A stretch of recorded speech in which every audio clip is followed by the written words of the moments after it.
Assalamualaikum warahmatullahi wabarakatuh. Waalaikumsalam warahmatullahi wabarakatuh. Oke teman-teman, semuanya kita kali ini kembali lagi nih di Botax kedua. Soalnya waktu itu kita udah pernah Botax juga di pertama dan kita lanjutin lagi nih di Botax kedua. Oke, Botax itu apa sih? Jadi Botax di sini Botax di sini tuh yaitu bongkar kotak saran. Oke, kita lanjutin aja Botax ini sama Bapak Denny Sinanggar sebagai kepala sekolah SMK Sinanggar. Oke, Bapak, ini ada beberapa kotak saran dari siswa-siswi. Ya. Mau dibuka ya? Buka, bacain semuanya aja. Oke, siap. Satu persatu. Nah, ini masalahnya udah ada yang dibuka, jadi kita pisahin dulu. Dibuka Coba gimana dibuka. maksudnya? Udah ada yang baca sama? Enggak, belum ah. Belum ya? Yang udah kebaca pasti udah kita keluarin. Oh, Ini memang yang belum semua. oke, siap. Oke deh, sama dulu nih. Saya panjang. Keluarinnya semuanya keluarin. Banyak nih ya. Banyak lumayan, Pak. Kalau yang kemarin kan ada 2 ribuan ya. Kalau sekarang udah nggak ada lagi 2 ribunya. GoPay nggak ada? Nggak ada. Oh, udah. Rama.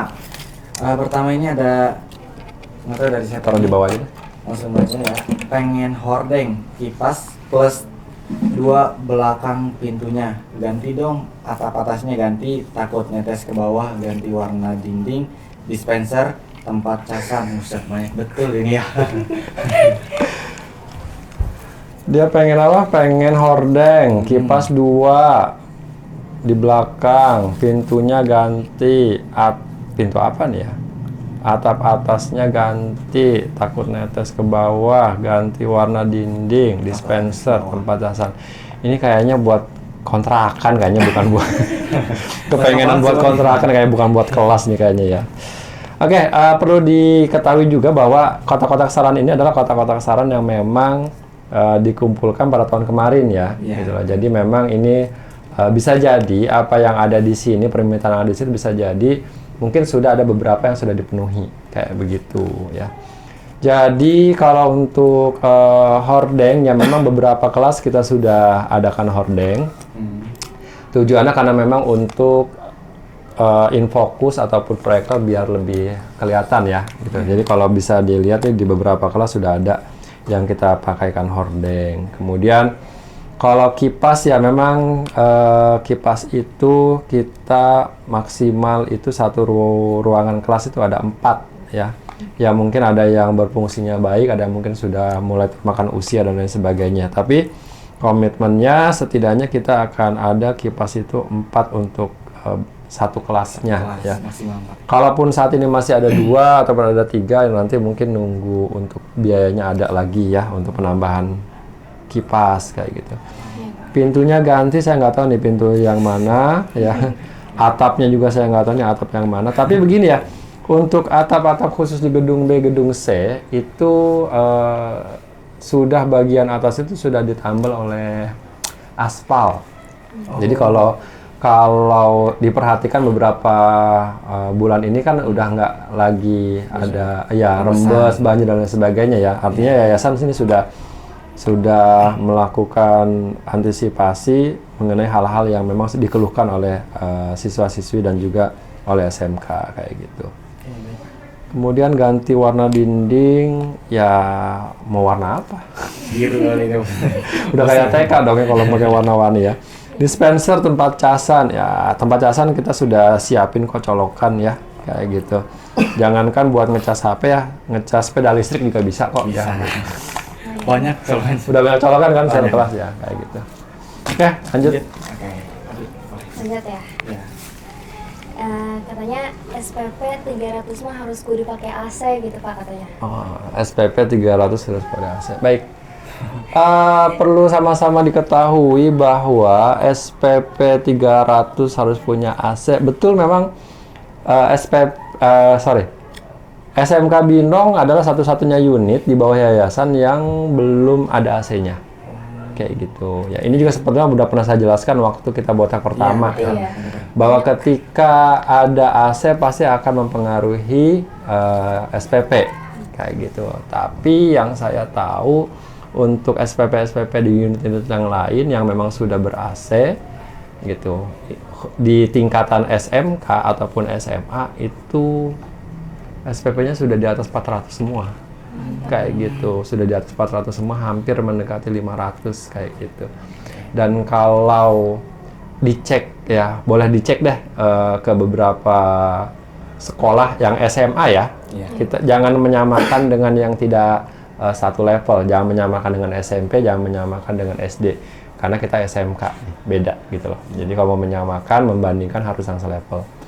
Kalau untuk tingkatan SMA ataupun SMK, mungkin bisa dicek oleh siswa-siswi gitu. Sekolah-sekolah mana yang mungkin SPP-nya sudah sampai angka 300-an atau berapa, apakah ruangannya ber-AC atau enggak gitu. Bisa dicek tetangga-tetangga kita lah, kayak gitu. Kayaknya nggak ada, kayaknya. Ya, kayak gitu.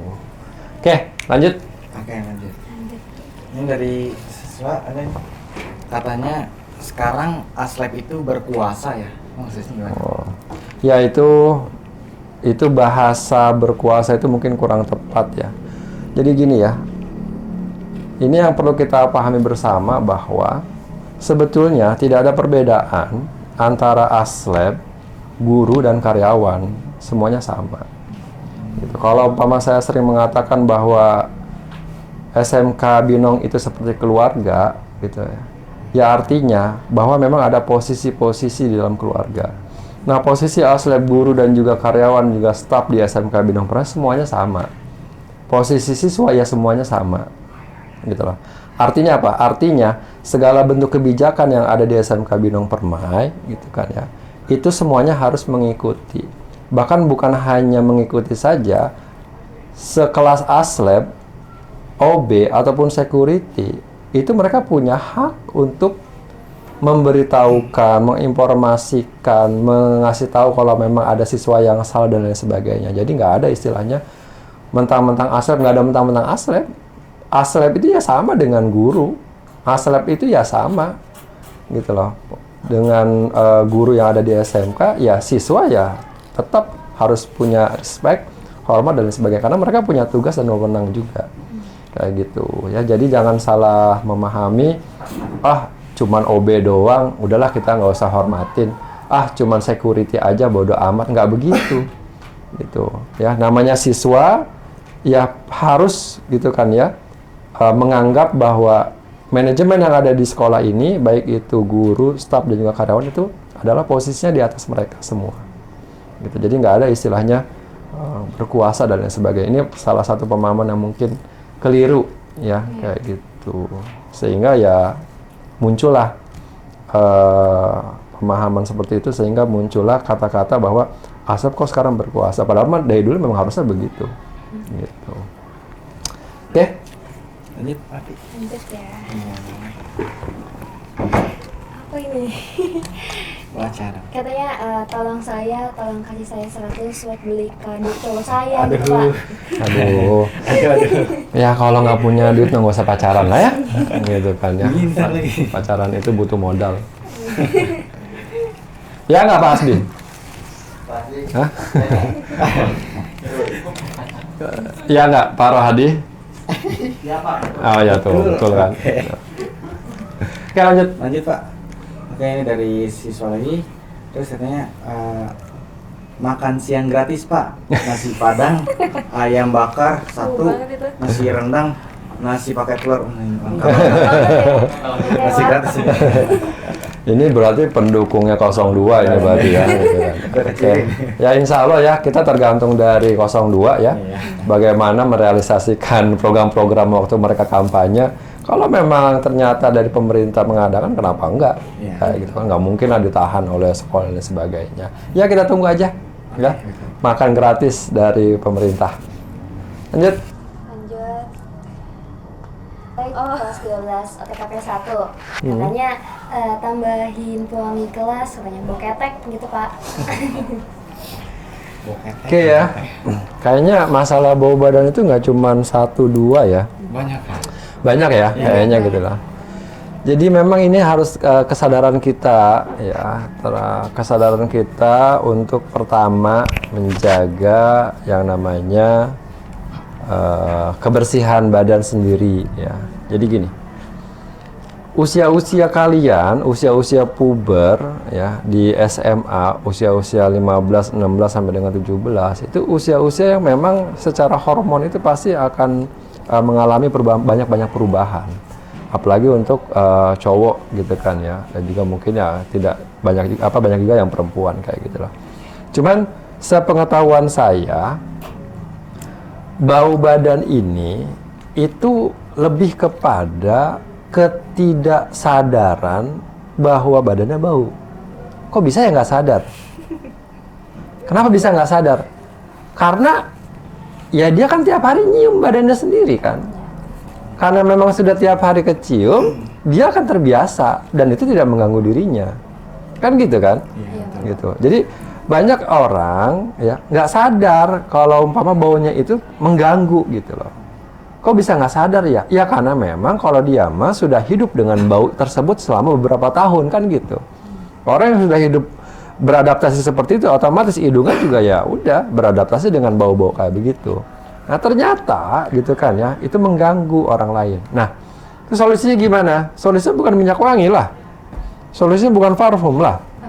Ya solusinya orang tersebut pertama harus disadarkan, diingetin gitu. Ya memang menyakitkan gitu ya. Tapi kan ada istilah dari ya lebih baik jujur walaupun itu menyakitkan kan gitu. Tapi daripada didiamin malah jadi ledekan dan lain sebagainya karena dia tidak sadar bahwa badannya mungkin kurang sedap untuk di penciuman gitu.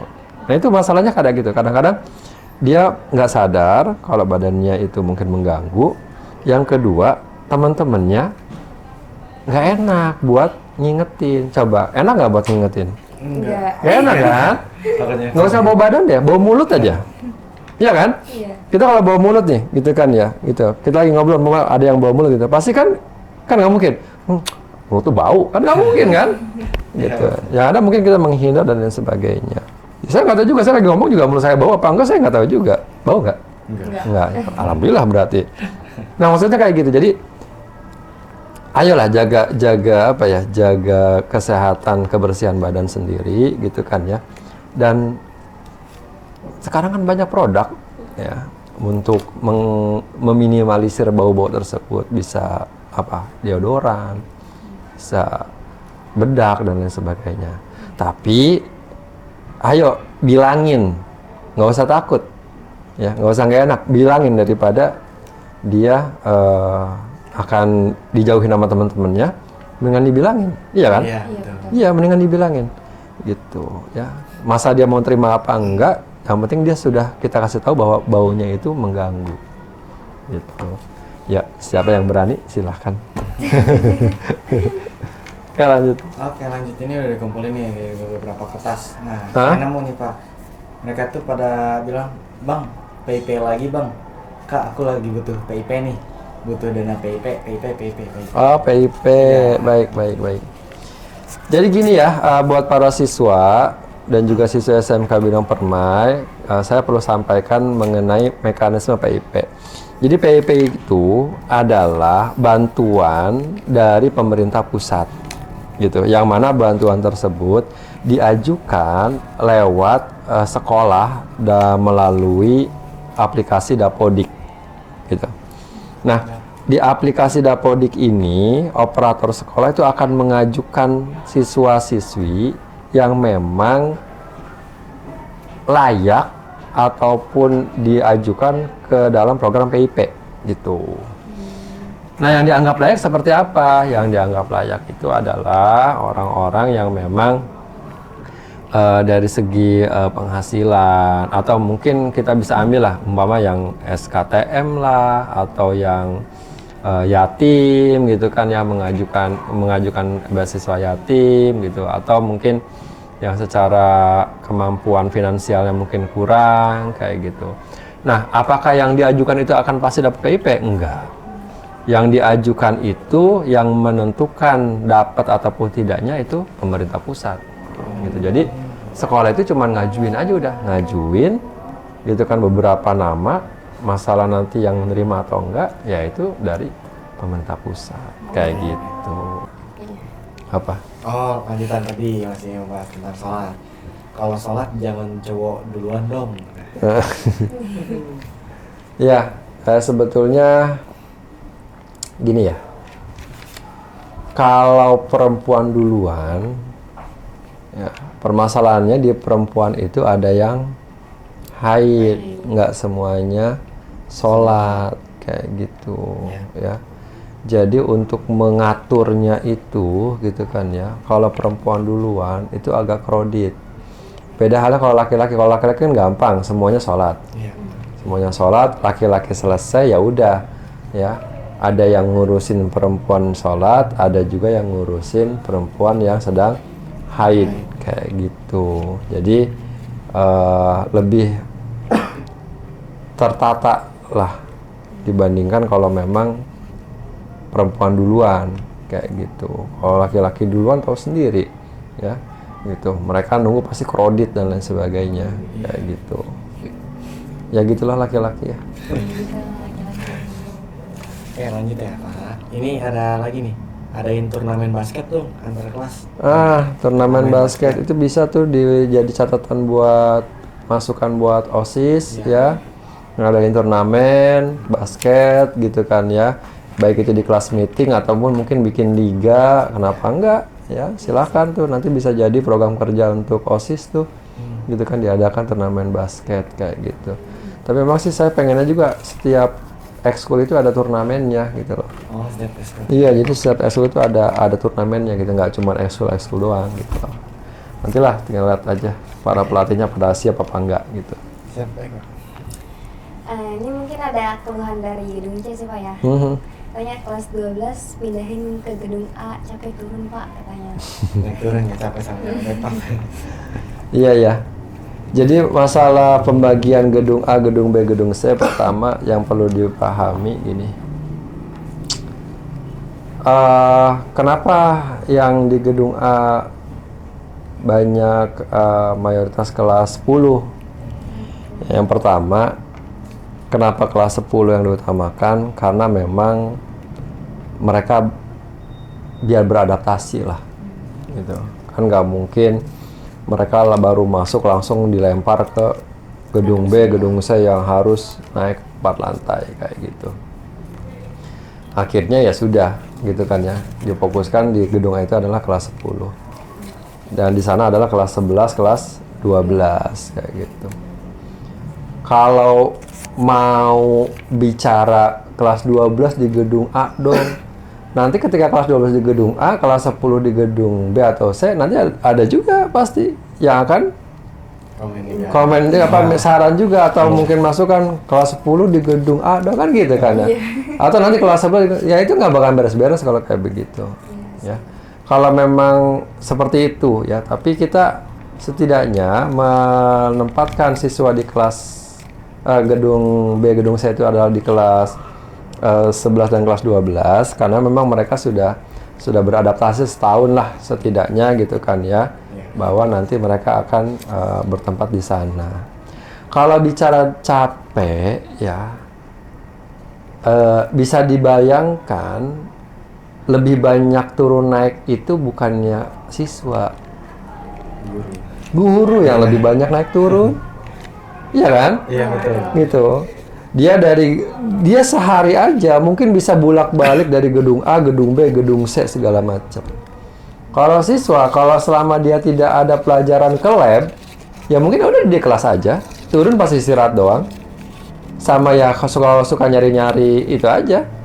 Nyari-nyari kesibukan ke kamar mandi apa segala macam, kan kayak begitu. Gitu. Jadi kalau mau bicara capek ya justru guru lebih banyak kayak gitu. Ya kalau mama kita pengen dibilang pengennya ya pengen kita semua di gedung A, pengennya cuma 2 lantai. Pengennya, tapi kondisinya memang seperti itu.